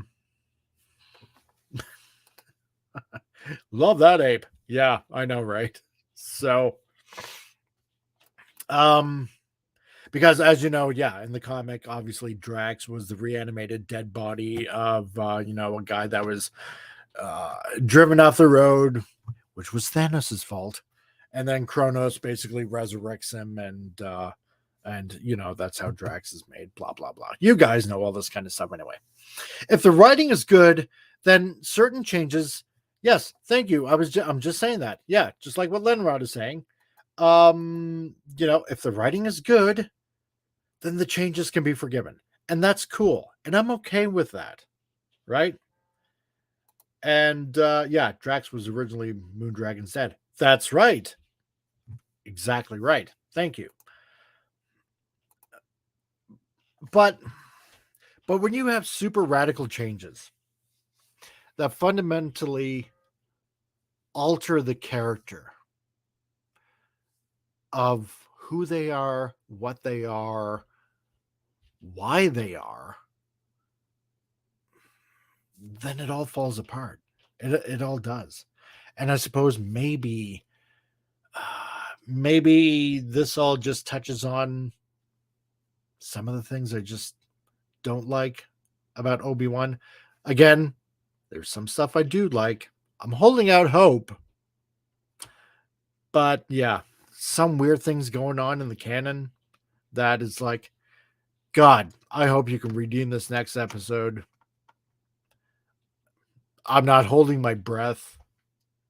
Or, for example, Mexican Namor. Yeah, when you do these kind of big changes, it can really hurt the bottom dollar. Yeah, that's all I can say. I know you really can't be hung up on nostalgia because you're always living in the past. And most of the time it isn't good to live in the past. You need to move forward in life. You need to keep on trudging forward. Um, because we as human beings, we have to look forward to the future. We have to make something good happen with the future. Because if we're always living in the past, you go the way of the dinosaurs. You're going to become a fossil. However, fight for a future, because without the past, we don't have a future. If we don't learn from the mistakes of the past, well, then we don't deserve a future that we deserve. It's as simple as that. And you know what? Lenrod, Dave, I think I made it another 6 minutes. So it's a joke from last week. So if you were here last week, yeah, it said that I started 6 minutes ago when it was like almost 2 hours. So yeah, you guys, even Jack Lumen, I believe, yeah, Jack Lumen, you were here last week. You remember that joke. So but you know what? Yeah, been going on for 2 hours. It's really been a great chat. That's right. Suck it, space-time continuum. Screw you on this channel. Oh God, no, I better not say that. Oh boy, before something bad happens. I do not want to do a disservice to the Almighty One. Let's put it that way. Yeah. Yeah, remember the past. Be hopeful for the future. Like what I like to say, could be worse. Thank God it's not. But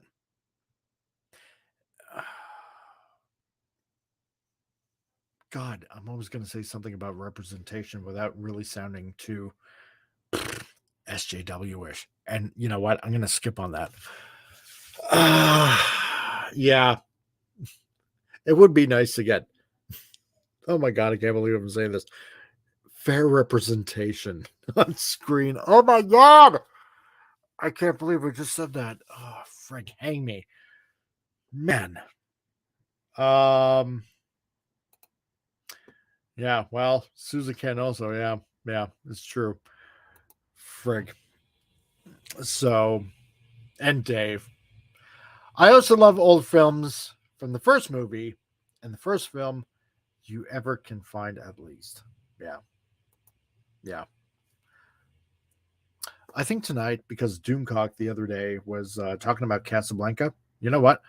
I have, yes, the House of Represent.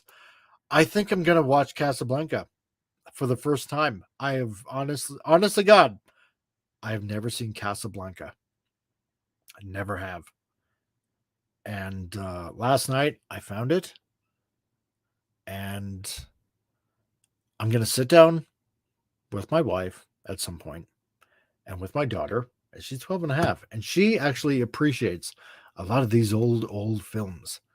And I think we're going to sit down and watch Casablanca. And you know what? I think also I might watch Gone with the Wind. I've never seen Gone with the Wind. Shocking, I know. Particularly because it's such a staple in our culture, in society.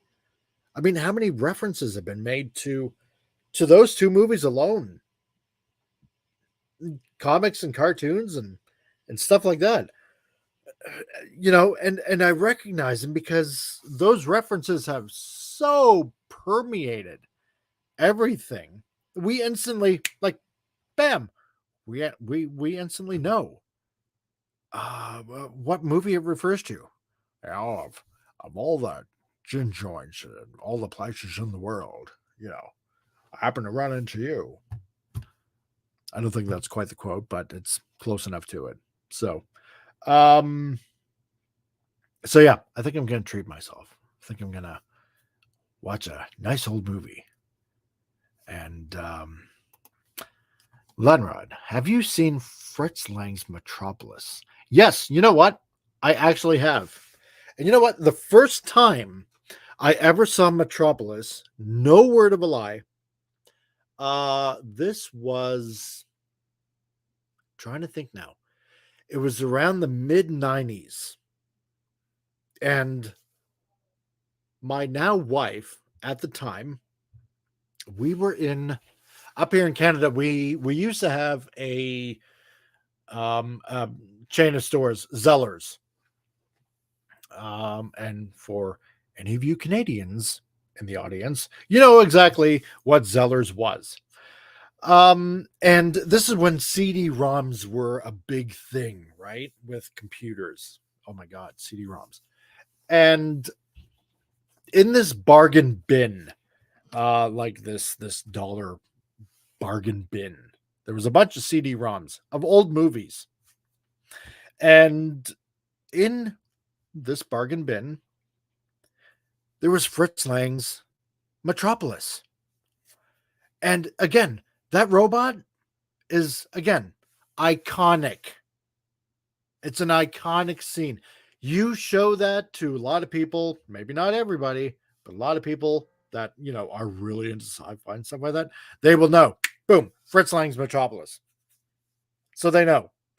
I saw that and I was like, oh my God, I really, really want to get this because I'd never seen the movie.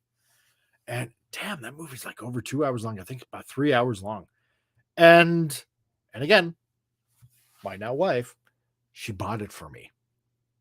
And it's on 2 CD-ROMs. So there's obviously a part 1 and a part 2. I still have those to this day.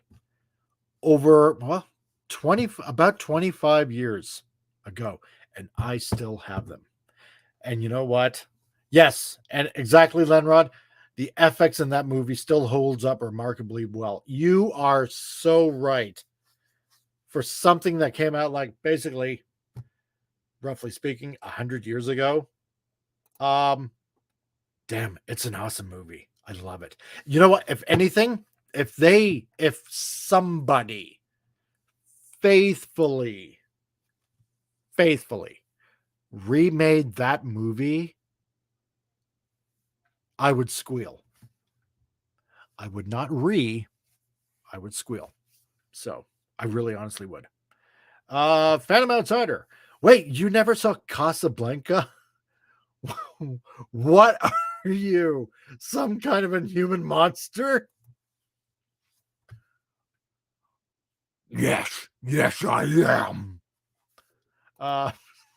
I've seen Casablanca and I am an inhuman monster. Okay, well, we shall join forces. Yeah, no, honestly, I have not seen Casablanca. I really honestly have not.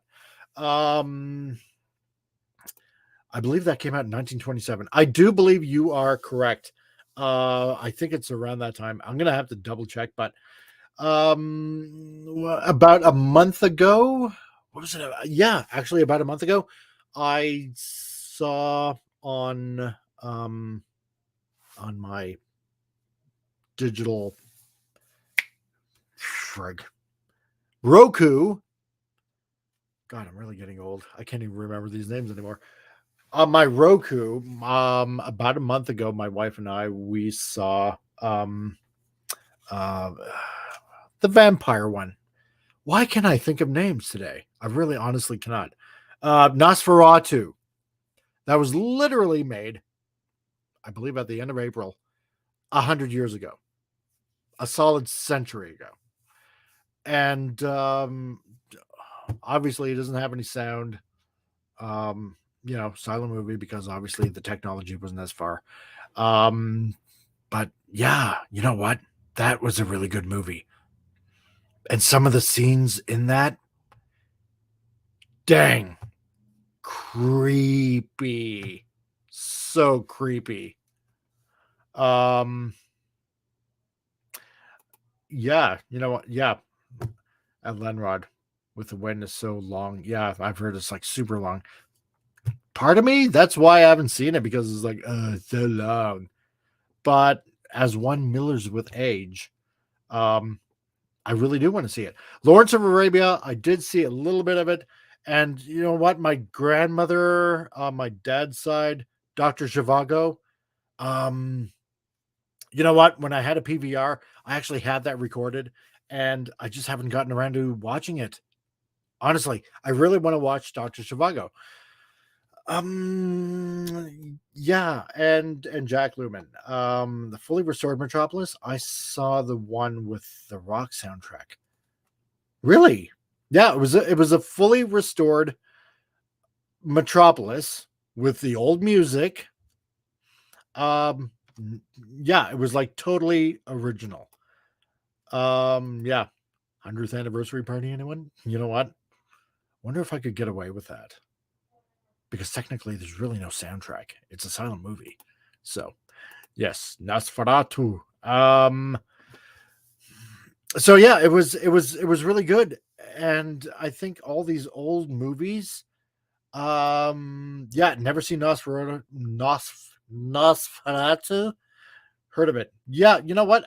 If you can watch it, it's not bad. It's good. It's really really good.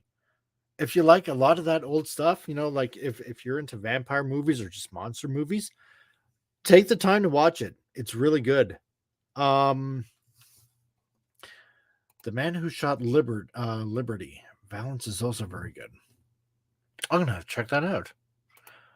Um, yeah, the movie should be in public domain anyway. Yeah, totally true. Yeah, Nosferatu is yes, Phantom. Yeah, it's totally 100 years because I looked it up and I'm like telling my wife just when we were like close to the end, it's like, oh my god, this is like 100 years old. Like, no shit. Wow, it was really gone. Really, really 100 years ago. Gone with the Wind, 1939. Really? You no. Are you serious? 1939 with Clark Gable? Really?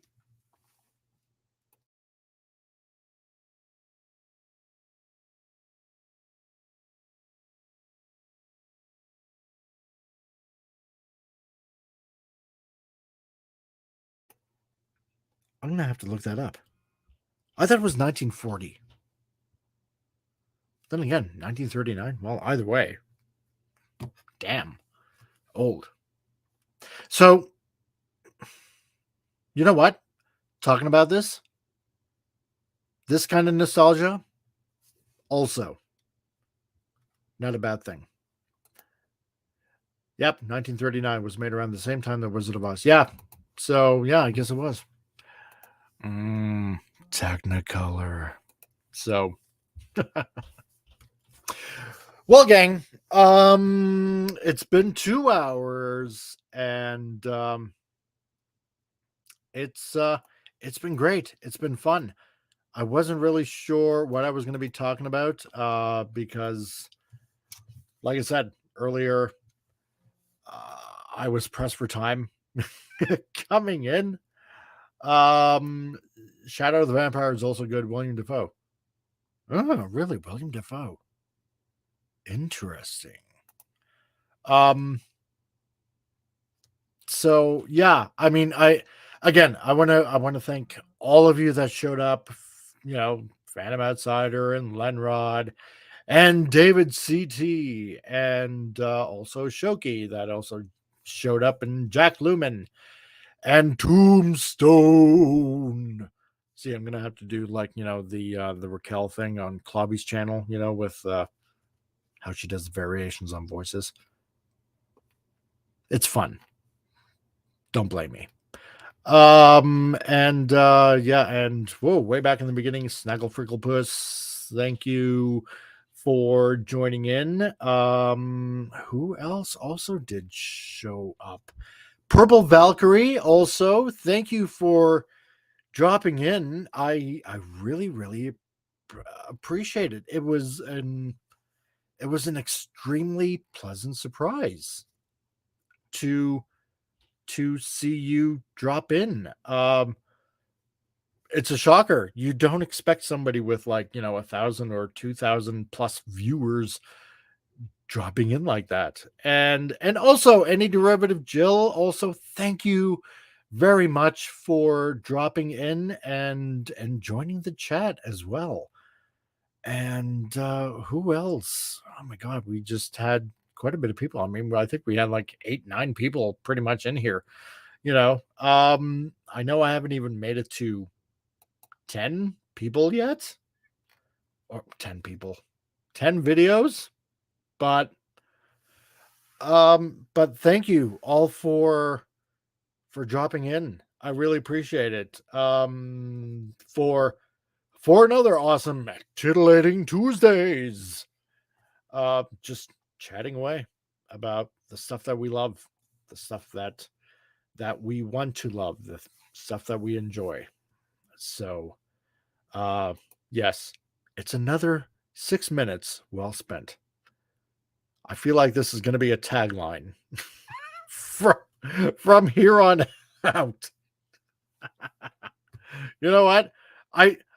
Remind me, please, for the love of God, somebody remind me to use this tagline. Lenrod, I'm going to have to, I don't know, come up with some sort of prize to give you or something like that.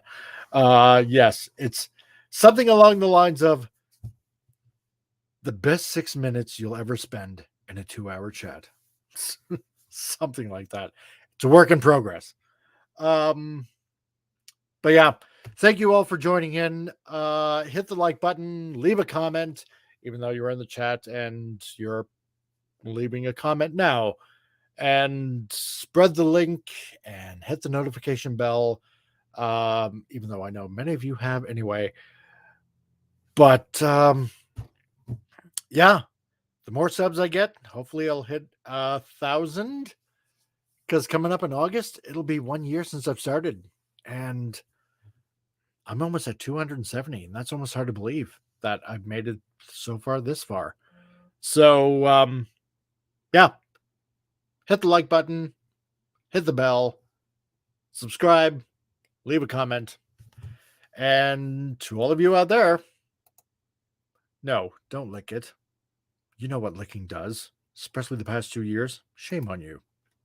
You want to slurp it. This is the Comic Relief Crusader. Talk to you next week. See ya.